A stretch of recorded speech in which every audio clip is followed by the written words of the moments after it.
Assalamualaikum warahmatullahi wabarakatuh. Kami dari kelompok 2 akan mempresentasikan latar belakang munculnya filsafat pendidikan. Pembahasan. Ada 7 pembahasan yang akan kita bahas. Yang pertama, latar belakang munculnya filsafat pendidikan. Yang kedua, perkembangan pemikiran filsafat spiritualisme kuno. Yang ketiga, reaksi terhadap spiritualisme di Yunani. Yang keempat, pemikiran filsafat Yunani kuno hingga abad pertengahan. Yang kelima, pemikiran filsafat pendidikan menurut Socrates. Yang keenam, pemikiran filsafat menurut Plato. Dan yang terakhir, pemikiran filsafat menurut Aristoteles. Yang pertama, kita akan membahas perkembangan pemikiran filsafat spiritualisme kuno. Dari 2 uraian di atas dapat diketahui filsafat memulai berkembang dan berubah fungsi dari sebagai induk ilmu pengetahuan menjadi semacam pendekatan perekat kembali sebagai ilmu pengetahuan yang telah berkembang pesat dan terpisah satu dengan lainnya. Yang kedua, perkembangan pemikiran filsafat spiritualisme kuno. Yang pertama itu ada Hinduisme, dan kedua Buddha, ketiga Taoisme, dan keempat Sito. A. Timur Tengah. 1. Yahudi, yang kedua Kristen, dan B. Romawi dan Yunani.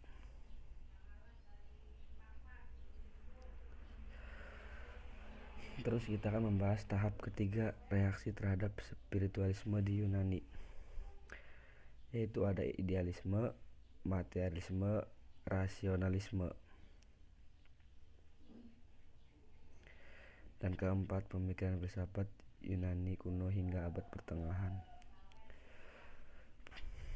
Penjelasannya yaitu suatu pandangan teorisme itu mempunyai hubungan erat dengan lingkungan di mana pemikiran itu dijalan.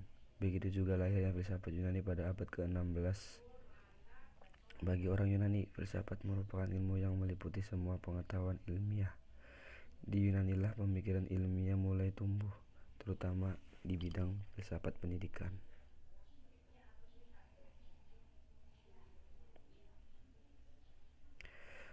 Dan kelima, pemikiran filsafat pendidikan menurut Socrates.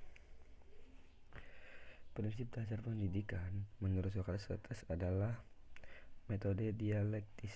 Metode ini digunakan Socrates sebagai dasar teknis pendidikan yang direncanakan untuk mendorong seorang berpikir cermat. Untuk menguji coba diri sendiri untuk memperbaiki pengetahuannya, seorang guru tidak boleh memaksakan gagasan-gagasan atau pengetahuannya kepada seorang siswa, karena seorang siswa dituntut untuk bisa mengembangkan pemikirannya sendiri dengan berpikir secara kritis. Dan yang terakhir, pemikiran filsafat menurut Plato.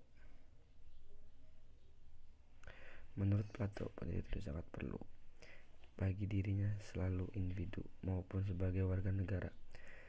Negara wajib memberi pendidikan kepada setiap warga negara, namun demikian setiap peserta didik harus diberikan kebebasan untuk mengikuti ilmu sesuai bakat, minat, dan kemampuan masing-masing jenjang usianya, sehingga pendidikan itu sendiri memberikan dampak dan perubahan bagi kehidupan pribadi, bangsa, dan negara. Pemikiran filsafat menurut Aristoteles. Menurut Aristoteles, agar orang bisa hidup baik, maka ia harus mendapatkan pendidikan bukanlah soal akal semata-mata, melainkan soal memberi bimbingan kepada perasaan-perasaan yang lebih tinggi, yaitu akal, guna mengatur nafsu. Akal sendiri tidak berdaya, sehingga ia memerlukan dukungan perasaan yang lebih tinggi agar diarahkan secara benar. Ya, kesimpulannya adalah dari pemaparan di atas dapat disimpulkan bahwa filsafat mulai berkembang dan berubah fungsi dari sebagai induk ilmu pengetahuan menjadi semacam pendekatan perekat kembali sebagai ilmu pengetahuan yang telah berkembang pesat dan terpisah satu dengan lainnya. Jadi jelaslah bagi kita bahwa filsafat berkembang sesuai perputaran zaman. Paling tidak sejarah filsafat lama membawa manusia untuk mengetahui cerita dalam kategori filsafat spiritualisme kuno.